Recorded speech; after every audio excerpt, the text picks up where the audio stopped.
Bendiciones para todos mis hermanos en Cristo que alcanzan a ver este video. La razón de hacer este pequeño video es para reflexionar un poco acerca de lo que la voluntad del Padre. Voy a leer unos textos para que entendamos de lo que quiero decir, lo que Dios me está llamando a comunicarles. Leyendo ahí en Mateo capítulo 18, verso 15, 16 y 17.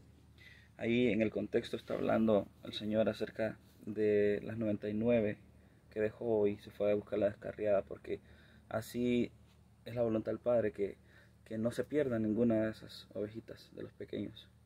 Entonces dice que en el verso 15 dice: por tanto, si tu hermano peca contra ti, ve y repréndele, estando tú y él solos. Y si te hiere, has ganado a tu hermano.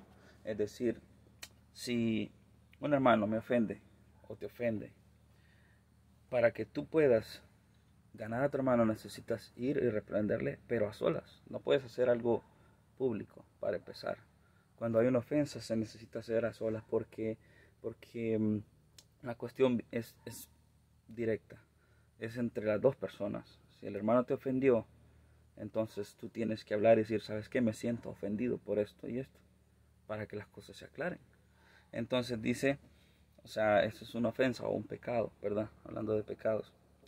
Y dice en el verso 16: mas si no te oyere, toma aún contigo a uno o dos, para que en boca de 2 o 3 testigos conste toda palabra. Porque si está escrito, ¿verdad?, que en boca de 2 o 3 testigos conste toda verdad, para reprenderle, para decirle el pecado, para que el hermano se arrepienta, reaccione y vea de qué pecó, y así puedan tener paz y comunión. Y sigue diciendo en el verso 17: si no los oyere a ellos, dilo a la iglesia, y si no oyere a la iglesia, tenle por gentil y publicano. Es decir, que en ese caso, cuando la persona está muy endurecida y no quiere reconocer su error, su pecado, su ofensa, entonces hay que comunicarlo a la iglesia. Ahí sí se vuelve algo un poco más público. Y si aún así a la iglesia no le escucha, es porque es una persona que está completamente cegada. A la primera debería de bastar, porque la palabra dice: sujetaos los unos a los otros. Entonces, como una persona que profesa tener a Dios no se puede sujetar a otro hermano, que también Dios ha puesto su espíritu en él? Y si Dios ha puesto su espíritu en él, es para sujetarse los unos al otro. Somos un cuerpo. Entonces seguimos leyendo, y más abajo Pedro se le acerca en el verso 21. Dice: entonces se le acercó Pedro y le dijo: Señor, ¿cuántas veces perdonaré a mi hermano que peque contra mí? Y le pregunta: ¿hasta 7? Y Jesús le dijo: no te digo hasta 7, sino aún hasta 70 veces 7. O sea, es una barbaridad de veces, todas las veces que sean necesarias. ¿Saben por qué? Porque en esto se manifiesta el amor.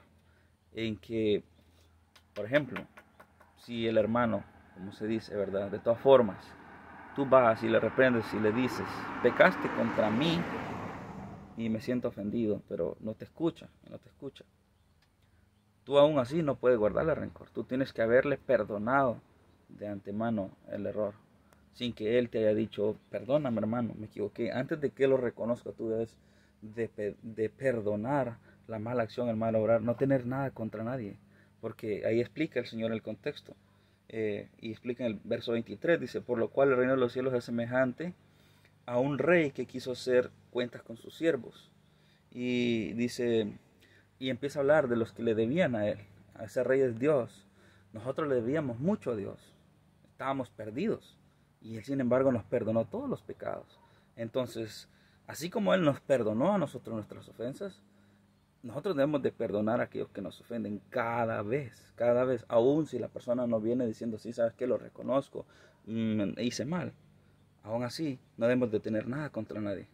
Y vamos a ver otro texto en Santiago capítulo 2, verso 1. Dice que, hermano, que vuestra santísima fe sea sin acepción de persona. Lo voy a leer bien para no equivocarme. Dice: hermanos míos, que vuestra fe en nuestro glorioso Señor Jesucristo sea sin acepción de personas. Y por ejemplo, porque si en vuestra congregación entra un hombre bien vestido, con anillo al dedo, con ropa elegante, le dicen: toma el primer lugar, ocupa el mejor asiento, pero llega otro andrajoso y lo ponen a un lado, o le dicen: quédate de pie, o aquí, a mis pies.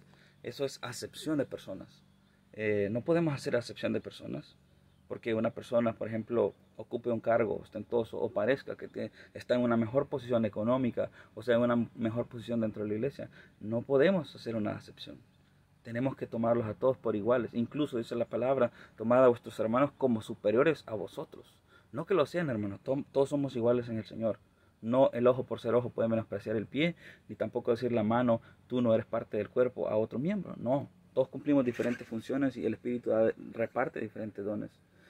Lo único que si nosotros empezamos a hacer una aceptación de cierto grupo o cierta persona, pero al otro se le menosprecia, por ejemplo, si tiene una opinión o una palabra, ahí estamos mal.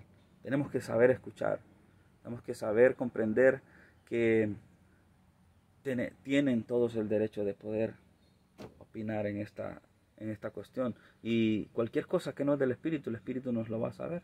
Dice la palabra que tengamos un mismo sentir. Y si alguno siente algo diferente, el Espíritu lo hará saber. ¿En qué sentido? En que si alguno siente algo diferente de los demás hermanos, el Espíritu lo va a redarguir para que entienda en lo que está mal o lo que no está entendiendo bien como lo entienden nuestros hermanos, ¿verdad? Nos tenemos que sujetar unos a otros, es la verdad, pero no es el texto principal, sino yo quiero leer en el capítulo 3, Santiago 3, verso 2, dice... Dice, bueno, del 1 dice, hermanos, hagáis muchos maestros de vosotros, sabiendo que tendréis mayor condenación. Porque todos ofendemos, escucha bien la palabra, todos ofendemos. Dice, muchas veces. Si alguno no ofende en palabra, este es varón perfecto, capaz también de refrenar todo el cuerpo. Y ahí empieza a hablar en el contexto acerca de que la lengua es como llena de veneno mortal, como un fuego que se extiende y quema tan grande bosque, sí.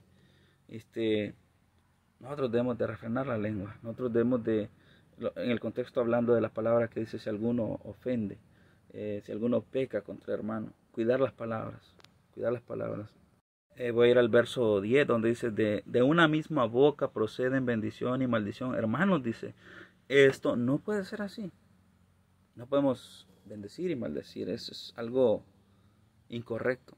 Nuestra palabra tiene que ser sazonada con sal, con gracia, siempre procurando agradar al Señor. Porque ¿saben por qué? Porque el que menosprecia a un pequeño en el Señor, sea que aún esté creciendo y no entienda la doctrina completamente como tú la entiendes, o como digamos yo la entiendo, pero el otro no la entiende y por eso lo voy a menospreciar, le voy a decir, ¿sabes qué? Te echo, porque no eres parte de lo que yo hago, lo que yo creo, no puedo, simplemente no puedo. ¿Saben por qué? Porque el crecimiento lo da el Señor. Si un hermano planta la palabra, el otro lo sigue ministrando con la palabra, pero el crecimiento lo da el Señor.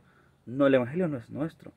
El Evangelio es del Señor. Jesucristo decía, el Evangelio que yo les predico no es mío, es de mi Padre.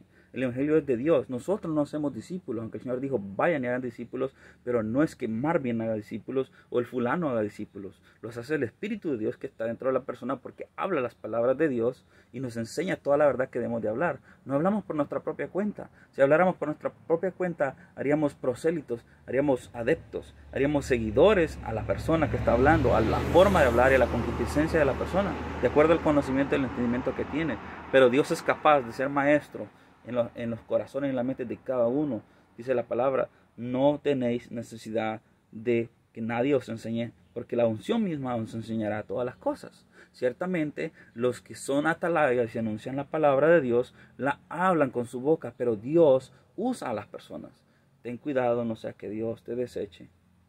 Y no hablo como un gran predicador ni como un gran sabio, sino como una persona que tiene poco conocimiento, pero lo poco que tiene trata de ponerlo en práctica. Y trato de escuchar la voz de mi Padre, de hacer lo que Él me dice. Y de verdad entiendo que la levadura de los fariseos de la que hablaba el Señor es la hipocresía. Entonces examinemos cada uno de nosotros nuestra vida y veamos. Y si alguien tiene algo contra nosotros y menciona nuestro nombre o nos damos cuenta que se refiere a nosotros, pues hay que ir y preguntar, hey, disculpa, tengo una duda, tú estás hablando de mí en público, por ejemplo, que no es lo correcto tampoco. Lo correcto es, hey, hermano, ¿sabes qué? Dijiste tal cosa. Hermano, tienes algo contra mí, ven y dímelo a mí en persona, no lo publiques, sobre todo con las redes sociales. No seamos causa de división, no seamos causa de tropiezo, hermanos. No hagamos tropezar a los pequeños, porque acuérdense de Pedro y Pablo. Bueno, Pablo dice que lo enfrentó cara a cara. Pablo enfrentó cara a cara a Pedro por la hipocresía, de que él comía con los gentiles y luego se escondía, se retraía, hacía como, simulaba como que no estaba con ellos. Es la hipocresía. Entonces tuvo que confrontarlo y esa es la verdad. La palabra confronta, pero si somos humildes de corazón, vamos a tener que escucharla y arrepentirnos. Simple como eso. Que la paz y la gracia del Señor Jesucristo sea en cada uno de ustedes.